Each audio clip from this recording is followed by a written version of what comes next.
What a great segue.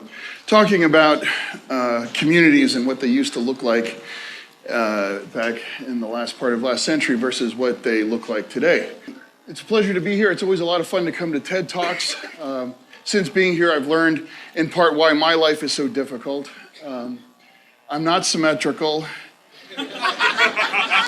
I'm not thin. I'm tall. However, I don't have any hair.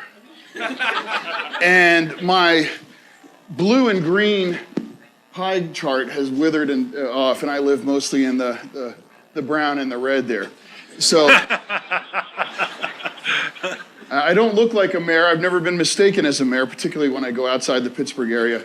Last week I was home visiting my parents, and I went to a place, and I had a $5 bill. It's a true story. Asked for change of a $5 bill, and the cashier kind of looked at me strange and put the dollar bill down on the counter and took a counterfeit pen and scribbled on it. So my credit isn't even good for a $5 bill. And I said to her, I'm like, I didn't even realize they counterfeited $5 bills. Not a very effective strategy to get rich and get ahead.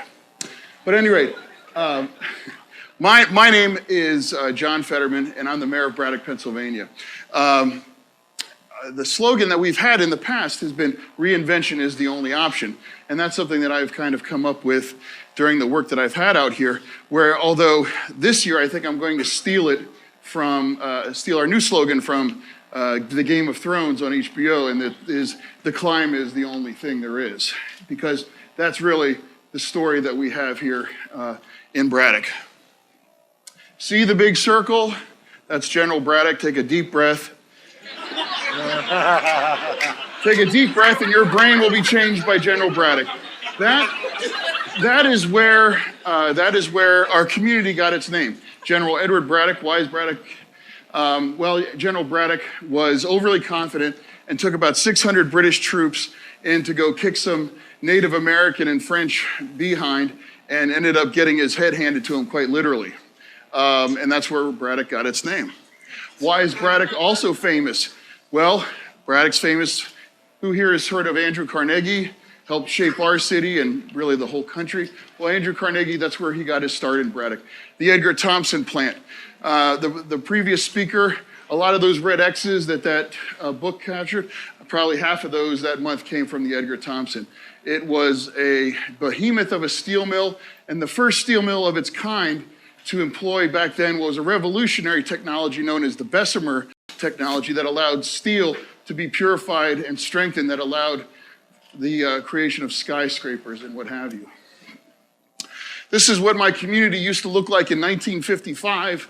If you strip off the top, and you could put New York City, you could put Chicago, you could put any major city, and no one would question it. That was the main thoroughfare. Braddock was an incredibly prosperous town. The slogan was, if you can't get it in Braddock, you just don't need it. So if you go back historically, just anecdotally, I went back to the 1949 business directory, and you get a really great sense of what made up the town. 14 separate furniture stores. Bear in mind, Braddock is 2/3 of a square mile large geographically. And back then you had 14 standalone furniture stores, 9 department stores, 53 restaurants, 5 car dealerships, 51 barbers. Not very helpful for me today. However, you never had to leave the community. It was the prototypical walkable community before we realized how great walkable communities really were. Fast forward to 2000 present day, all of those numbers essentially have dropped down to zero in terms of quality of life, amenities and businesses in our community. That building, for example, was actually not being torn down. It actually fell down on its own several years ago, and we had to put up a fence and apply for emergency demolition funding.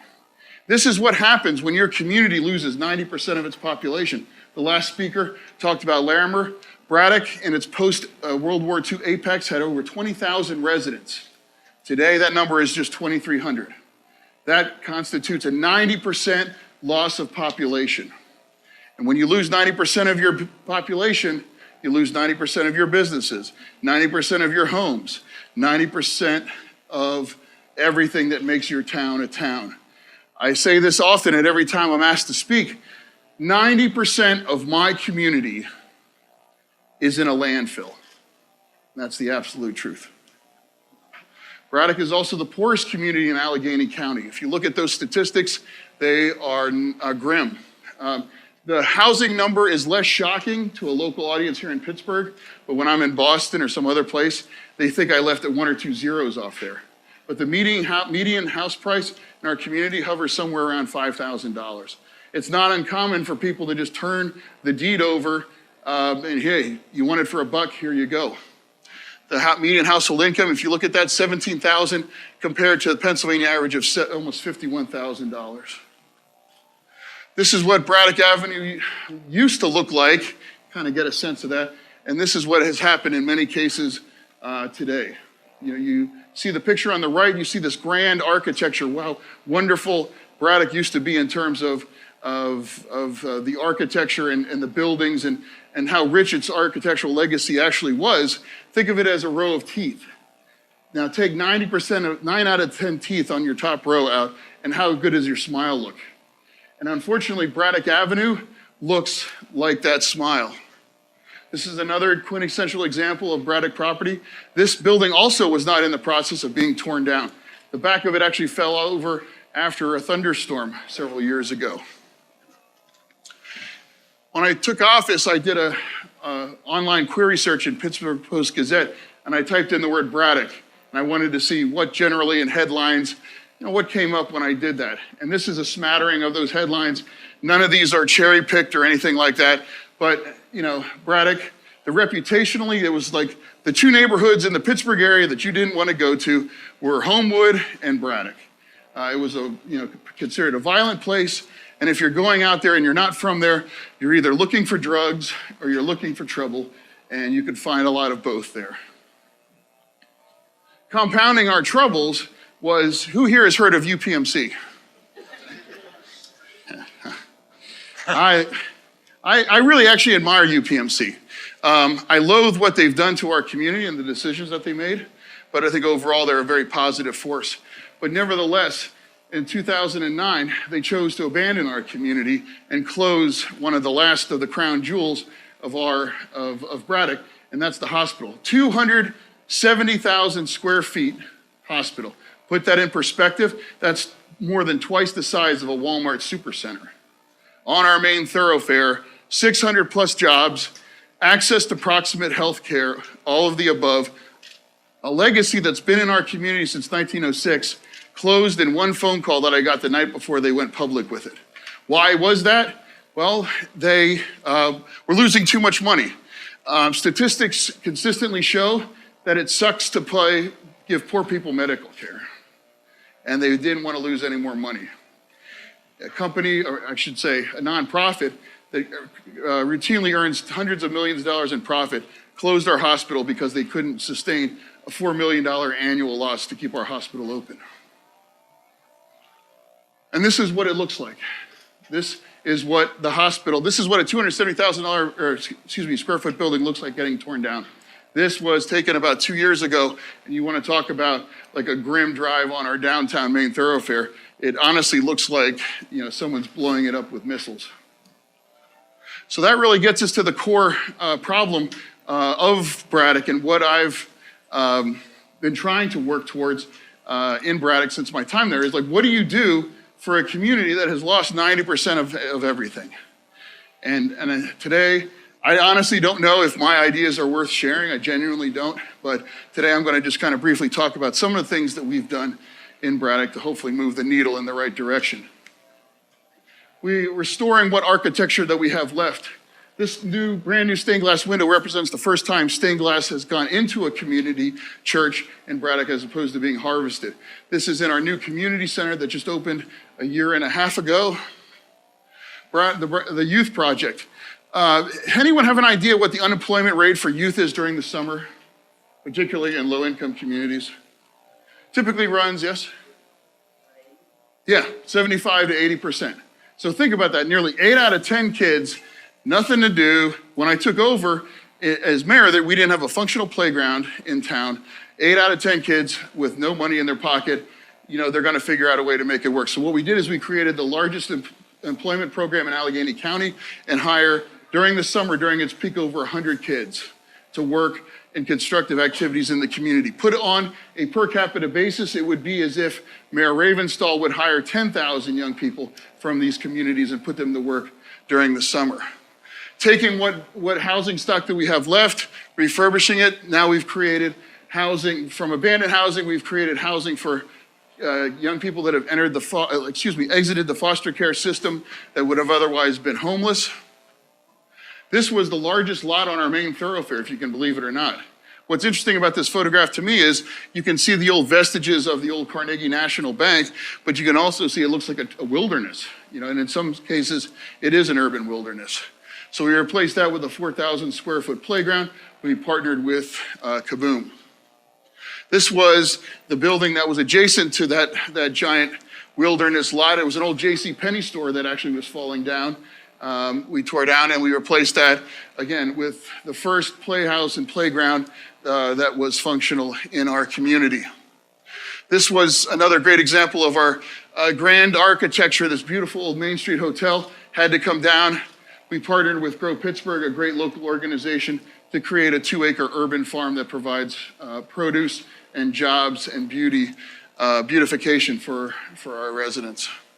This was our gateway sign when I took over. Can everyone read that? I'm having a Marco Rubio moment here. Hold on a second.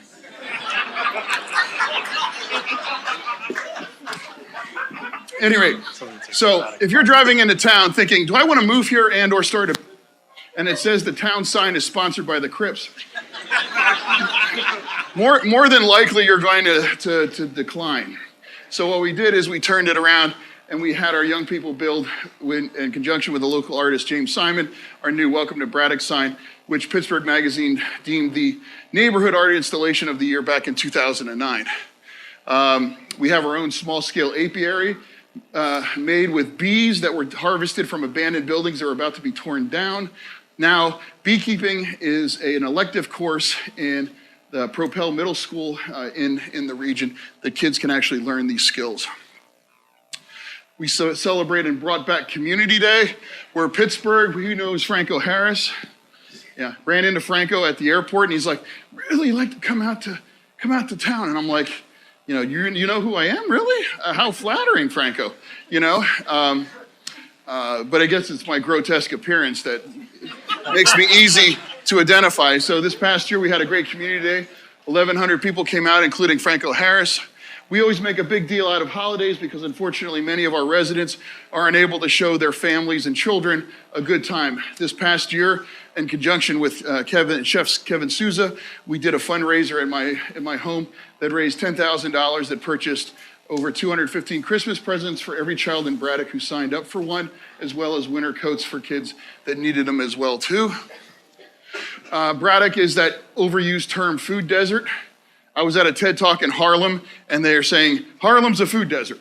And I was thinking, well, I stayed at a nice loft hotel and it took me 30 seconds to walk to a Starbucks in Harlem. That doesn't qualify as a food desert in my neck of the woods.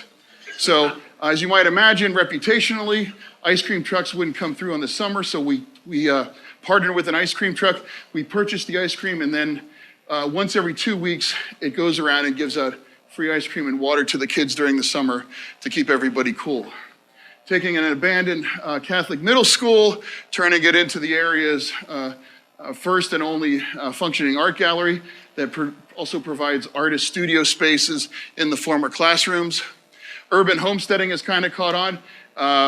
Playing the hand that you're dealt. You can buy a home for less than you can a beat up Corolla, and you want to put in some elbow grease. Braddock, I think somebody said Braddock could be the new Brooklyn of Pittsburgh. And I think we are kind of elbowing ourselves into that decision matrix a little bit for people that can't afford a Lawrenceville and want to kind of take a chance. We partnered with Levi's in 2010. We were the center of their national advertising campaign. The jeans that I'm wearing are Levi's, but it's not because they helped our town. But what about Levi's is that 100% of the proceeds went to the community.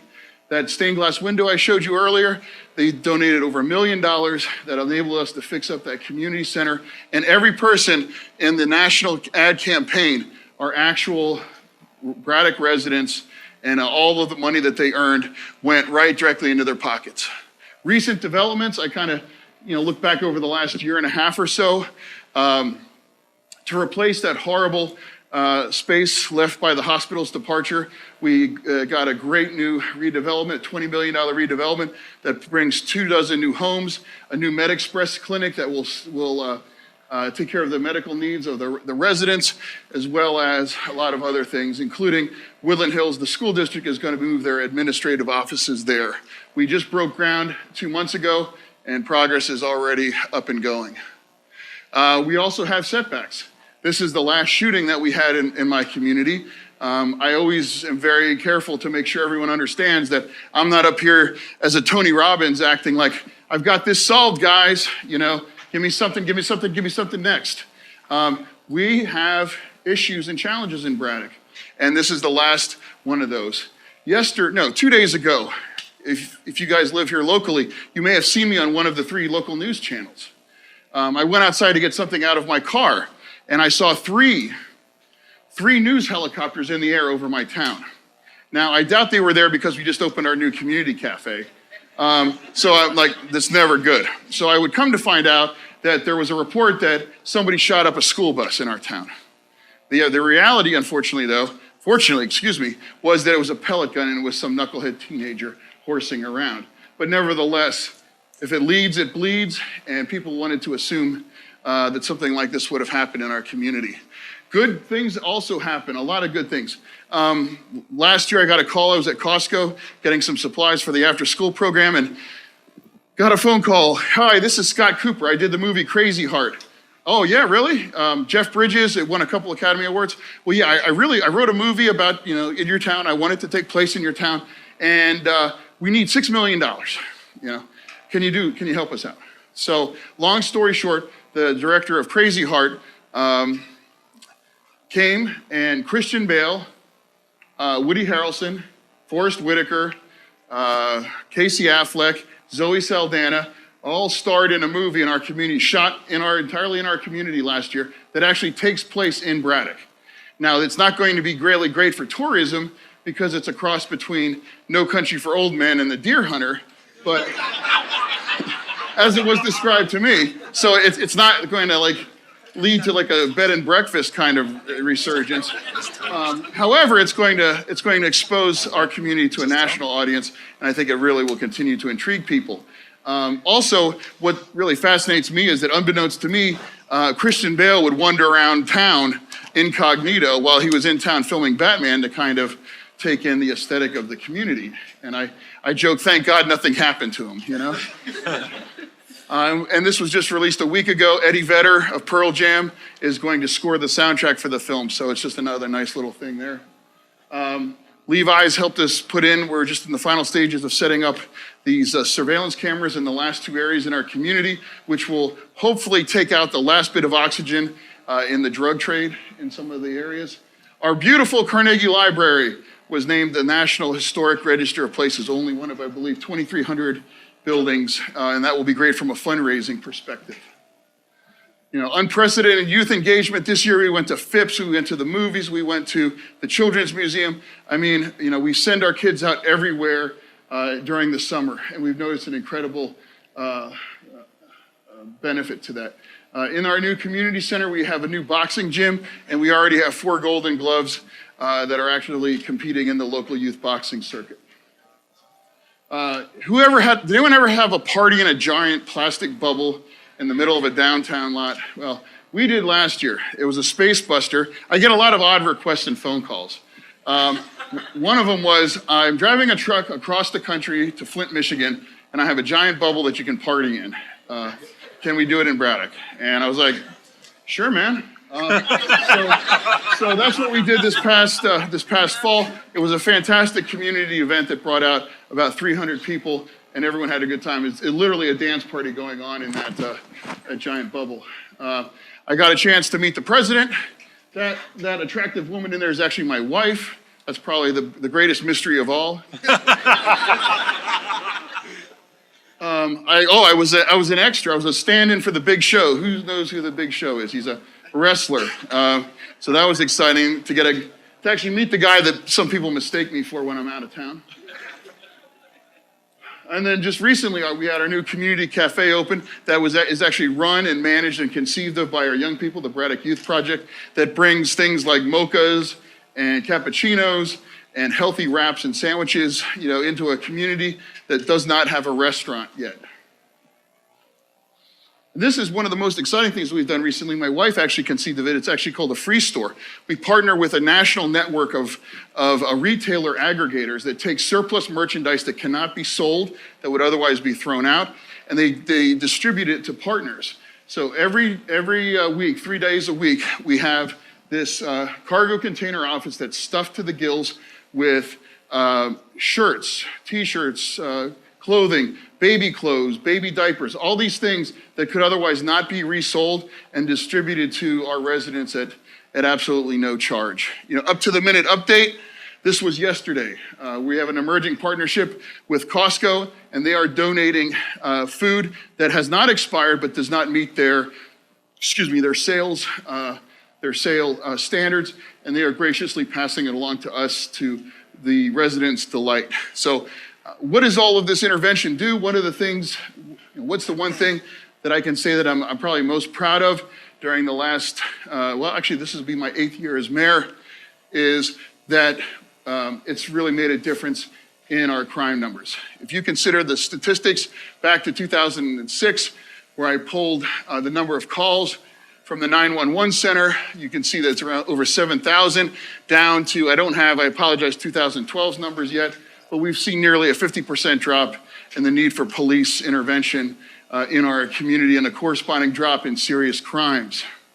Now, the thing that I'm most proud about in all of that is that we are now a mere 2 months away from 5 consecutive years now without a murder in our community.